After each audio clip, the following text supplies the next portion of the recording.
She was so happy to be pregnant. It was something that she had wanted for a long time. But you never think that somebody's going to do this. That somebody you know so well, that you treated like that was your family. You just never ever think that they would go to this level. October 18th, 2006, a pregnant woman was set on fire to die in excruciating pain. Neither she nor her baby inside the womb deserved that pain. Was she burnt alive, or was she already dead? What happened?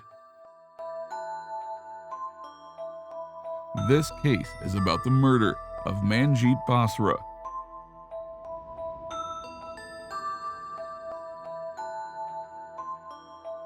The most painful means of death is through burning. Before the flames burned her nerves, the pain would have been the most intense. Her burnt flesh would no longer hurt her after her nerves were seared. Who did this to Manjit Basra and her unborn? Why did it all happen? Was it this unborn child's fate to not meet the world? Let us look into this tragic incident that occurred in 2006. It was October in British Columbia's pure natural beauty. British Columbia was a paradise to live in, with lush woods, flowing rivers, and towering peaks. Manjit Basra chose to live there. She was an Indo-Canadian woman and young mother who lived in a gorgeous suburb in British Columbia, Canada. Her father was Rashim Basra, and her mother was Surinder Basra. Jasmine Bambra and Tur Basra were her siblings. Currently, Jasmine is married to Monty Bambra while working as a real estate professional in Canada. Manjit Basra was working as a school teacher. She appeared to have everything she wanted on the outside: a lovely house, a loving husband, a darling daughter Maya, a decent career, and the anticipation of having another child on the way. She was 4 months pregnant then, and it was her routine to attend yoga classes. On October 18th, Manjit assumed that it would be a typical day for her. She planned to go to a prenatal yoga session in Surrey, British Columbia, but she never imagined that it would be the last day of her life. Her husband, Mukhtiar Penghali, reported that Manjit went missing after attending a prenatal yoga class. She had reportedly vanished on her way home, never to be seen or heard from again. Finally, after roughly 26 hours, Mukhtiar Penghali reported to the police. Mr. Penghali informed that he thought he had to wait 24 hours for the police to accept his report, and so he was waiting for Manjit at his home with his daughter. In a subsequent police press conference, he then begged the public to assist in finding his wife. If not for him, then at least for their 3-year-old daughter, Maya Kar Penghali. The girl at that age couldn't even understand what was happening around her. All little Maya could do was sob, thinking that her mother would come and stop her sobbing. But Maya didn't know that it wouldn't happen for the rest of her life. On October 23rd, shortly after 9 a.m., a body was discovered on a tiny strip of sand opposite the Delta Port Causeway. The victim seemed horribly burned and could not be recognized right away. Nonetheless, once the identification was completed, it was found to be none other than Manjit herself. Mr. Penghali, his daughter, and their entire family were shocked by the news. Her family was lost and devastated. Her family believed that there was no evident connection between Manjit's case and the remains discovered earlier. So, her family stood in front of the media at about 2 p.m. on the same day and pleaded for information. Mr. Penghali screamed as he appeals to the public for help in finding his missing wife. He added that the body was not Manjit's. However, besides all mourning and sadness, it was proved that the burnt body was in fact Manjit. It was also found that the 4-month pregnant lady was strangled to death before being torched to destroy any trace or DNA evidence. Or so it was according to an autopsy report. Furthermore, it was determined that she had died before being placed near the harbor. It was dental data that helped to find her corpse on October 26th. The family is informed by Delta Police, who have taken over the inquiry. Days passed, and there was no information left for her family. So little Maya, Mr. Penghali, and the Basra family led a miserable life without Manjit for the next few months. Then, suddenly, on March 12, 2007, Delta Police announced Mr. Penghali's arrest. The entire family stood stunned. Surveillance footage showed Mr. Penghali buying a lighter and a newspaper the night Manjit went missing, but he told the investigating authorities he had been home with his daughter. Evidence shows that he had used his wife's cell phone after she was last seen alive, indicating that she had returned safely to the residence that they shared. But of course, Mukhtar's suspicious behavior in going out and getting drinks with his co-workers, even though his wife had not returned home the night before, and waiting 26 hours to file an official complaint, didn't help either. Then there was Manjit's diary, which turned out to be the primary evidence. She recounted their conflicts, marriage problems, despair, and belief that her husband had a severe drinking problem in the months leading up to her death. She'd even said she didn't want to bring another child into this turmoil. It says that it was like she was not allowed to stay happy by her husband, even during her pregnancy. Even though the evidence was only circumstantial, Mukhtar was charged with Manjit's murder 5 months after she died.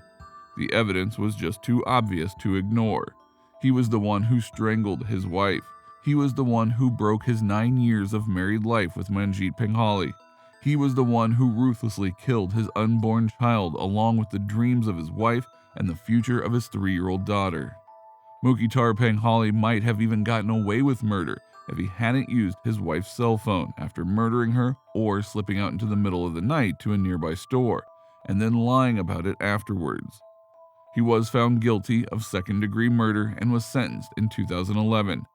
During the sentencing, the court stressed the need to end domestic violence permanently.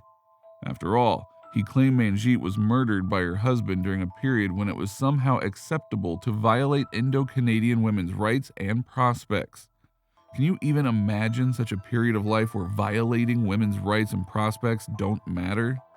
But fate still wins. In February 2011, the British Columbia Supreme Court sentenced him to 15 years in jail without the possibility of parole. Crown prosecutor Dennis Murray characterized the killing shortly after the trial. When his pregnant wife came home from a yoga class, Mukhtar arranged the finding of her car in Wally, burned her corpse on a lonely beach beside the Deltaport Bridge in South Delta, and then waited as long as he could before submitting a missing person complaint with the Surrey RCMP. The court revealed the letter and diaries of Manjit Penghali, showing everyone the prime evidence of the crime. I'm writing today because I never imagined letting myself get to this stage. I'm taking medicine for clinical depression. I'm terrified. My spouse does not provide the assistance I require. Manjit revealed in her writings that she kept herself high by drinking and using narcotics.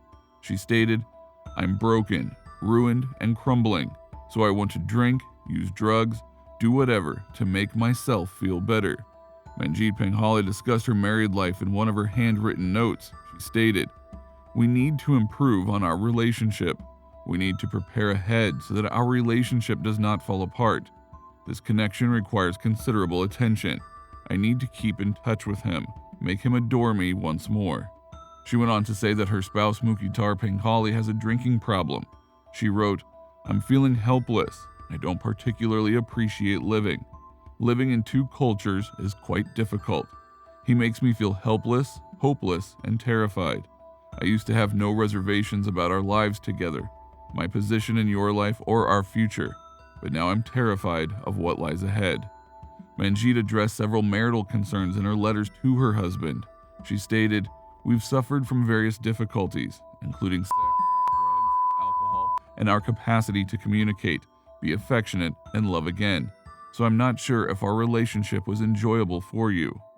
On July 4th, 2006, Manjit celebrated her 31st birthday with her husband. In her diary on August 18th, 2006, she wrote that Mukhtar was pleased with the second pregnancy announcement. She wrote, "MP, even though he knew I was pregnant and on our anniversary, he sent me a gorgeous card. He was giddy and he was treating me like a princess because I was so happy I couldn't stop sobbing." After seeing the evidence, everyone thought, how could such a man turn into the murderer of his wife? Mukhtar Penghali was sentenced to pay $614,300 to the claimants in the BC Supreme Court in Vancouver for past and future loss of a dependent, domestic assistance and child care, loss of guidance, public guardian, and fiduciary duties fees, interest, court, and other expenses. The rules of his unescorted absences that are his first leave will be for 24 hours, followed by a 48-hour UTA, and then followed by 72-hour leaves. Penghali's parole form states, "You might not have had any direct or indirect contact with the victim's biological family members, including the victim's biological daughter, unless you obtained prior written approval from the parole supervisor. This is to avoid any additional victimization or unwanted contact," she says. The judge said the murder pulled the victim's parents into a terrible whirlpool of grief, which she hopes will pass with time. The judge stated that the crime's motive is unknown. However, while in detention, the judge observed that Penghali participated in rehabilitation programs, helped his school community, and had no recent criminal record or history of domestic abuse. She was conscientious about emphasizing the necessity of discouraging individuals in domestic violence instances and how fragile, and let's be honest, it's largely women, how vulnerable women are in a domestic relationship who trust their spouse. Manjits' death was one of 3 in the last several months that have raised concerns about domestic violence in Vancouver's Indo-Canadian community. Does it have to cost a life? She did not deserve to be a victim here. Was any of this her fault? People say that she suffered because she could not manage her husband's traditions and customs. But it's an individual's choice and right. At the end of the day, we don't have any authority to comment on it. What do you guys think about the Manjits Basra case? Let us know in the comment sections, and don't forget to like our videos. If you are a newbie to our channel, don't forget to subscribe to our channel to watch more videos like this. Until next time.